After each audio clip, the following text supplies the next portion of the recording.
As Israel weighs how to react to Iran's weekend attack, President Biden says that he's standing with Israel, but urging restraint and a limited response. The U.S. joined Israel and other allies in successfully shooting down nearly all of the 300-plus missiles and drones. Iran calling it retaliation for a strike on the Iranian embassy in Syria. And we're not looking for a war with Iran. We're not looking to broaden and deepen this conflict in the region. President Biden telling Israeli Prime Minister Benjamin Netanyahu over the weekend the U.S. is committed to Israel's defense, but American forces will not participate in any counteroffensive against Iran. Joining us live tonight is retired four-star Army General Barry McCaffrey, also an NBC military analyst. General, thanks so much for being with us tonight. Good to be with you, Joyce. First, your reaction to Iran's coordinated attack and the arsenal of drones and missiles used against Israel. Well, it was extremely surprising. I think most intelligence analysts thought there'd be a response out of Iran, possibly hitting one military base or one Israeli embassy. But this was a coordinated, massive attack, which fortunately was largely countered by the multi-layer air defense system in Israel, and also coordinated by General Eric Kurilla, CENTCOM commander, brought in Jordan, Saudi Arabia, the U.S. Navy, France, the UK, and it was an extremely effective defense. But 120 ballistic missiles, flight time of 12 minutes from Iran to the target, and they were trying to kill people and destroy military targets. And what is Israel weighing right now as it contemplates how to respond and also how to calibrate that response and send a message without triggering a regional war? Yeah, well, I think that's obviously the key, Joyce. That the Biden administration properly is trying to do everything they can, not just in talking to Israel, but also the region, to prevent this from turning into a catastrophe.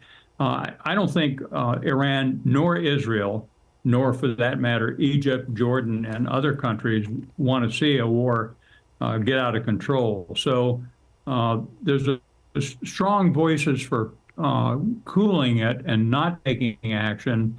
But I think the Israelis, from their own security, are saying we have now lost deterrent impact on Iran. So they're going to take some military action. It's not clear when or how, to signal to Iran we simply can't live under the threat of massive attack on our cities and military bases. Should we be worried the U.S. would be pulled into this? And what would be the catalyst for that would involve the United States?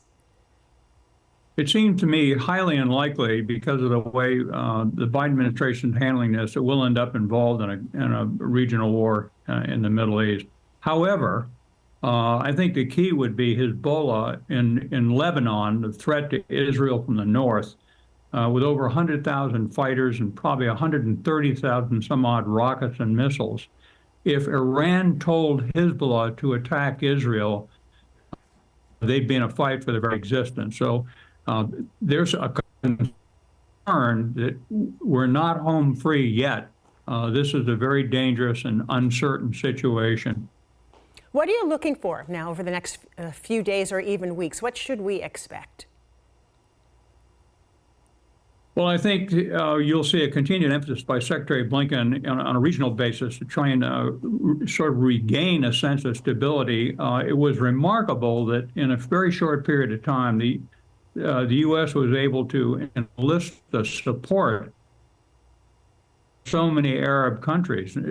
To some extent, this still recognizes that Iran, a Shia power, is seen as the principal enemy to most of the Sunni Muslim nations in the region, certainly including Saudi Arabia, Kuwait, UAE, Jordan, Egypt. So I think if Israel is smart, and they are, they'll find some way to back off this situation. It would be a catastrophe for them also if there was a regional war, and it would involve all of us because oil would stop flowing from the Persian Gulf as step one of that process.